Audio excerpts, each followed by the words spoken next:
Good morning. Can you believe that we're in week 8? I struggled this week because I really felt I'd completely run out of ideas for you. So I put a shout out to some of my friends at the weekend, and my friend Nicola suggested that she would like to know about which different necklines suit different body types. So that's what we're going to talk about today.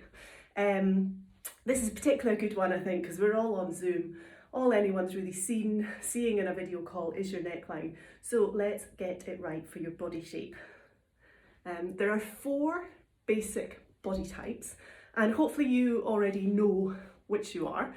If not, you can work it out from this little video. I'm actually kind of a couple, a bit of a mixture. So I'm a bit of a pear shape, which means I'm a bit heavier down below than I am up top.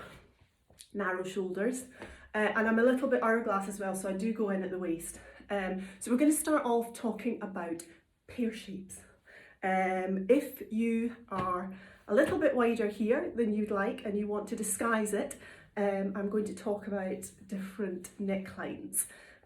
So I've dressed this morning in my kind of perfect silhouette for my pear-shaped body shape. I've got these Veronica beard jeans on. If you can see, they are very high-waisted and really kind of double stretchy. But I'm going to walk away so you can see the leg.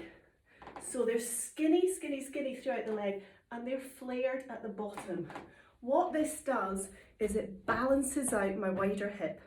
It's much more flattering than a skinny leg on me.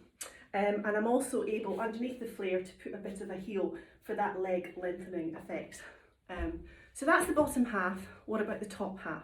Well, the idea on the top half is I want to add a little more structure and a little more width to my shoulder, again to balance out the wideness in the hip. So my top tip for doing this is get a really good blazer.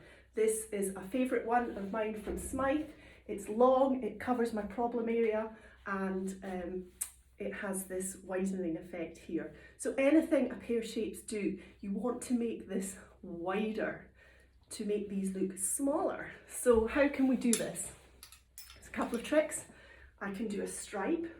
That's a really good one for a pear shape. I can do a sort of off the shoulder number that's going to add width here. This is a little one by Charli. I love this colour actually. But any of that is going to draw the eye up here and less eye down here. So that's the pear shape. So what's the opposite of a pear shape? Well, opposite of a pear shape is the apple, and that is you ladies who are bigger on top than you are down below. Now this is the category that tends to completely get stuck in a rut wearing V-necks. Morag, I'm talking about you here. So let's have a think. We all know that V-necks work on this body shape, on a bigger bust. You know, it's that long and lean thing, it draws the eye. But let's try and be a little bit more, what's the word? Let's try and break out of the V-neck thing, but still flatter our body shape. So I've worn today what's my oldest, most favourite t-shirt, just to show you the shape. So this is doing exactly the same as a V-neck. It's drawing the eye down, it's showing a bit of flesh, but this is a U-neck. So ladies, if you're a pear shape and you're bigger on top, U-necks are equally good as V-necks. I also love this t-shirt because it's not grippy at all here. It's quite long and loose and just the perfect shape. Lorina, I think you have a couple of these t-shirts as well. They were winners. Unfortunately not available now, but I have had them for a few years. Now the other thing we can wear if we are bigger up top and narrower down below is shirts with some structure. So I'm going to pop this on and show you. This is a Chinti and Parker, really bright shirt. Oh, and the sun's coming out. That's good. So just going to do a bit of a French tuck with this shirt, but let me show you how this works. It's effectively a V-neck, but you're doing it in a shirt. So that's your V-neck there, isn't it? But you're doing a collar. It's equally good if you are a bit bigger up top, so you're long and lean. So think about moving away from a V-neck jumper, a V-neck t-shirt. Think about moving into a shirt with a V. The other thing that's really good on an apple shape is this is actually from Zara. Just to say that I do a bit of shopping on the high street as well. That's my designer. So I bought this and I put it under things. So I wear it under a smart blazer, I wear it under a Crombie style coat, really to give you that kind of sport luxe idea. But this doesn't really suit my shape. I'm better in a V-neck.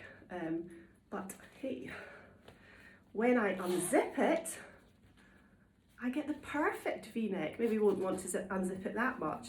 But yeah, so look with things with a zip that you can unzip for that shape as well. Don't just be stuck with a plain old V-neck. Look at more interesting things. This is kind of perfect luxe casual working from home. So that's the two body types. We've got two more. The next one is the box type. So you're a box if you go up and down and you do not go in at the waist at all. So what do you need to wear if you're a box shape? Well, you really need to create curves in your body that you don't have naturally. So what I would suggest for a box shape is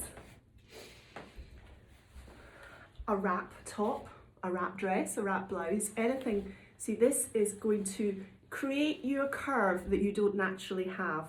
And it's going to just add a bit of femininity to any box shape. So that's a good one. Alternately, this is a Nanushka dress, but anything that's belted there. This is very clever because it's kind of ruched and belted and all kind of nice and disguising, but it is going to create that hourglass look that you maybe aspire to. And then finally, I'm going to change quickly for this one, so bear with me.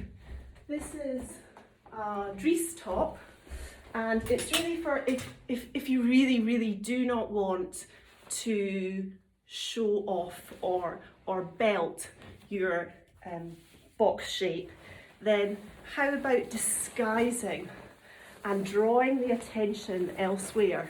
So excuse me a minute, this was a very quick change, but I wanted to show you. This is obviously black, so it's not the best colour on screen. But you know, if I'm bigger here, and this is my problem area, I really want to disguise it, I'm really not wanting to ruche in or belt or anything like that, then disguise it. Keep your legs skinny, cover this area, and draw the attention with some clever detailing. So I do think that a collarbone, a revealed collarbone, is one of the most underrated parts of a woman's body. It can be very nice just to reveal a little bit of flesh. So that's my top tip if you're a box and you really don't want to try and create those curves. And finally, the hourglass. Just got a couple of things to show you about hourglass. So the thing to remember if you're an hourglass is under your bust, just this bit here is the tiniest part of your body, and you're really lucky because you go in at the waist. So you must always show this off. So anything with an under bust band, a pull-in, anything is great for hourglass. Other things that are good for hourglass are ruching. Can you see the ruching at the side of this dress? This is just going to nip you in at the waist. And finally, this shape, this is brilliant for hourglass. So if you can see, it's kind of ruched here. The design is bringing all the emphasis into the smallest bit of an hourglass figure, and then the V-neck is pulling the eye down to the smallest bit. So there we go, 4 body types and how to dress them. I hope you've enjoyed, I hope you've learned something. We will get through this together in style.